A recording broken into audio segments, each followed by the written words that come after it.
Violence has broken out in Nyanga and surrounds as the city of Cape Town clamps down on illegal taxi operations. Several roads were closed this morning. And what's the outlook for the weekend? Western Cape Police Oversight and Community Safety MEC Reagen Allen joins us. Reagen, good evening. Welcome to Full View. Thank you very much for your time. Take us a step back and paint a picture on the proliferation and impact of illegal taxi operations. Iman, thank you for affording us this particular opportunity. Previously and prior to this particular segment, we listened to our national anthem. And the national anthem says that we need to strive to live in a country where we are free, where there's freedom. However, we have seen that when criminality and when elements within the taxi organizations and operators act in an illegal way, it then prohibits and then cuts the people's freedom within certain areas here in the Western Cape. Last night, in my briefing with the South African Police Service, I was then informed that there is a provincial integrated task team set up, and that is between the South African Police Service, between law enforcement, LEAP officers, public order policing, traffic, and stakeholders to ensure that we are able to stop what happened today. However, we have seen that criminals have become so emboldened, and we've seen a Golden Arrow bus being torched. We have seen a SABC vehicle that is supposed to be on the road to serve and protect and create visibility was torched, but also private vehicles were torched. I am delighted to announce that as of 5:30 this evening, 8 people were arrested and they will be appearing in court on Monday. We can never, Iman, live in a society where our people's freedom is blocked. And I firmly believe that when lawlessness is allowed to proceed in our communities, it leads to anarchy. So this approach is clear that lawlessness will not be allowed. We need to ensure that residents within Nyanga, Mitchell's Plain, and in other areas are able to live a life where they are free to live in dignity, but also to ensure that they are able to get to work. So within the organizations that are working within the Nyanga area, we've seen CPFs, neighborhood watches, communities standing up, providing information to crime intelligence as well to ensure that perpetrators are ultimately brought to book. Reagen, you believe these so-called amapelas are behind the violence. Who are they?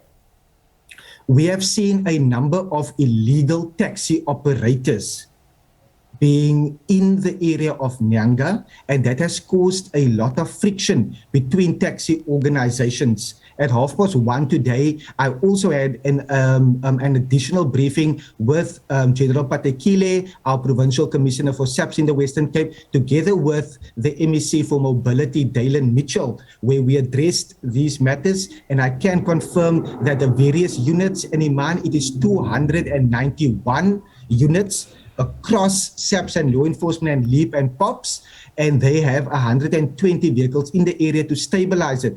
As we are talking now, the area has been stabilized. It is currently quiet. However, we are continuing to monitor the situation, but we want to be clear that any person that is acting outside of the perimeter of the law, he or she should be dealt with. They should ultimately pay for that particular crime, because we cannot have lawlessness. We cannot have illegal taxi operators that are operating, causing friction within Nyanga and in other parts of our city, and it should be done in the law. This is, as we're talking to you, Reagen, we're showing our viewers some footage of taxis and people running. So we were not quite sure what's happening in that video. But certainly it goes back to the first point that you were making about commuters needing to feel safe and free, going to work, coming back home. And a lot of people, as we see in the way that people use these taxi services, leaving when it's dark, early hours of the morning, coming back again in the evening when it's dark. Safety then is really paramount. How will the new traffic bylaws that are being mooted impact the city and hopefully create sustainable order? We need to ensure first and foremost that the integrated approach from the South African Police Service, together with bylaws that are implemented from the city side, are adhered to. No operator should be able to do business outside of the confines of the law. And the law is there and the bylaws are there to ensure that we don't have traffic accidents, that we don't have illegal operators that are entering a market that is causing friction within that market, because it's a legislated approach. We have to see that our residents get to work, and many times, Iman, the sad reality is that people lose a day or two of work, and that directly affects the wages or the amount of money that they will be earning due to circumstances. So we would definitely not want any illegal operators to operate, but the bylaws are there actually in effect to ensure that businesses are able to thrive. We have legal operators that are helping so many people because that particular legal driver, taxi driver in the area is supporting his family, often supporting his extended family. And when there is illegal operators on a route, it creates friction, it creates anarchy to a large extent, because that can also lead to fights, and then the residents are ultimately caught all in the middle. And as we've seen in that particular footage, it leaves people deeply traumatized and filled with fear as well. Yeah. Just to close, Reagen, you spoke about this collaborative enforcement of the law in this, because it is an extraordinary circumstance and it's obviously quite deep-rooted if they're operating in quite the brazen way that you've been sharing with us and as we've seen. What can community members this weekend expect to see from law enforcement as they go about their business and go about their social lives?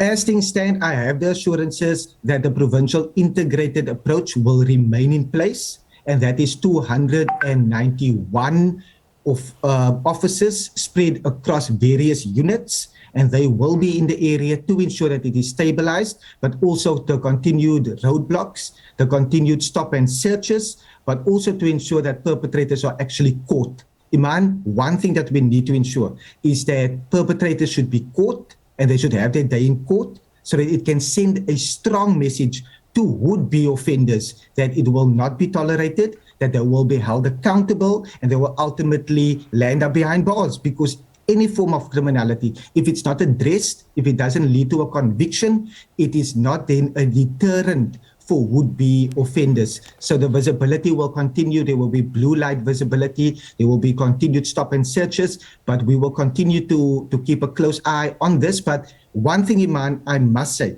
is that our good working relationship with the South African Police Service here in the Western Cape, where we have additional LEAP officers from the Western Cape government in partnership with the City of Cape Town to have extra boots on the ground, and Nyanga is one of those areas.